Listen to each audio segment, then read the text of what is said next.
আমার পকেটে কেন 1 টাকাও ছিল না। আর এই বিজেপির মিছিলটি কেন বেরিয়েছিল নপাড়াতে, আর আমি কতদূর গিয়েছিলাম যার কারণে আমার তেলই ভরতে হলো, আর আমরা যাচ্ছিলাম কোথায়, তার জন্য পুরো ভিডিওটা দেখতে থাকুন।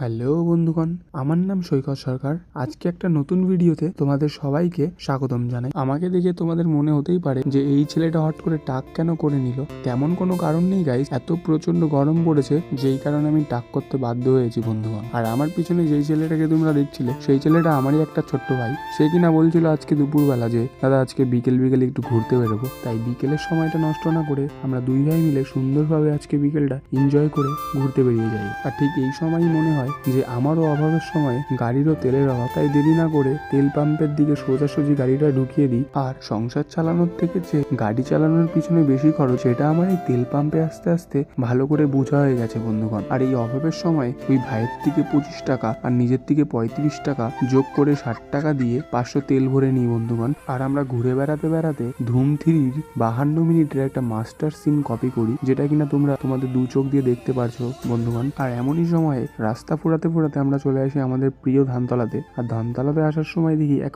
অদ্ভুত র্যালি চলছে। মজা করলাম বন্ধুগণ, এটা কোনো র্যালি ছিল না, এটা ছিল পুরোপুরি একটা প্র্যাকটিস টাইম। তারা তাদের প্র্যাকটিসটাই করছিল পুরোপুরি স্কেটিং শু এর উপরে। আর এটা কোনো ছোট ব্যাপার না বন্ধুগণ, এত ভিড়ের এত মানুষের ভিতরে তারা নিজেদের কনসেন্ট্রেট দিয়ে তারা নিজেদের প্র্যাকটিসটা নিজের ফোকাসটা বজায় রেখেছে। তাদের জন্য আমার অনেক অনেক বুক ভরা ভালোবাসা রইল বন্ধুগণ। তার সাথে সাথে আমার গাড়ি এখন পৌঁছে গেছে নওপাড়ার কামালপুরের রাস্তায়, যেখানে কিনা একটা ফেমাস ক্যাফে শপ খুলেছে। আর সেখানেই আমরা চাইছিলাম যে আজকে বিকেলটা ওখানেই কাটাবো। আর যাই বলো তাই বলো বন্ধুগণ, ক্যাফেটা কিন্তু সামনে থেকে দারুণ একটা ভাইবস তৈরি করে যে তোমাদের ওই ভিতরে গিয়ে একটা চা তো অন্তত খেতেই হবে। আর চায়ের কথা বলতে বলতে বন্ধুগণ আমার চোখ চলে যায় একটা প্রাকৃতিক সৌন্দর্যের দিকে, যেটা কিনা তোমরা দেখতেই পাচ্ছ।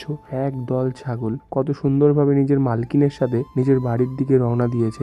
এইসব কথা বলতে বলতে বন্ধুগণ তখন আমার হট করে মনে পড়ে যে আমার কাছে তো পয়সাই নাই, আমি কি দিয়ে চা খাবো এখানে। তাই আমার বাধ্যতামূলক ইচ্ছে থাকলেও চা না খেয়ে এখান থেকে বেরিয়ে যেতে হয় অনেক কষ্টের সঙ্গে। তাই চা খেতে পারিনি বলে আমার পিছনে বসে থাকা ভাইটা আমাকে একটা আইডিয়া দিল।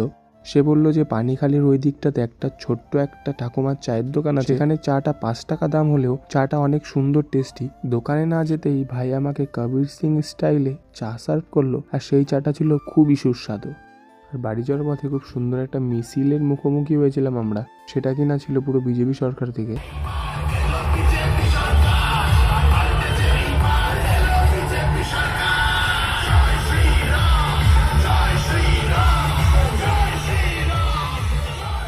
বন্ধুগণ বাড়ি যেতে যেতে একটা কথাই বলবো যে চ্যানেলটিকে সাবস্ক্রাইব করো। আবারও দেখা হচ্ছে।